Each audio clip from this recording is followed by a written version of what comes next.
Bu tip sualları ən rahat necə işləyək? Bizə deyir ki, maddələr 1000 dərəcədən 300 dərəcəyə qədər soyudulur. Yəni hal-hazırda əlimizdəki maddələr hamısı 1000 dərəcədədir və biz bunları soyudub 300-ə salacağıq.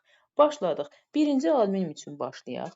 1000 dərəcədədirsə, 1000 harda yerləşir? Bax, bu verilən 660-dan sağda, 200-dən, 2000-dən də solda. Yəni, bax, bu ortada. Bu o deməkdir ki, ərimədən sonra, qaynamadan öncə nə var idi? Maye halı var. Deməli, hal-hazırda bizim maddəmiz maye halındadır və sonra biz onu 300 dərəcəyə qədər qızdırırıq. 300 660-dan soldadır. Yəni hələ əriməyib, əriməyə gələnə qədər və yaxud da biz ərimiş maddəni bərkə çeviririk. Bu o deməkdir ki, maye halındaydı, biz onu bərk hala çevirdik. Gəldik ikinci hal üçün. İkincidə 1000 dərəcəni görək necə yerləşdiririk. 1000 dərəcə bax buradan solda.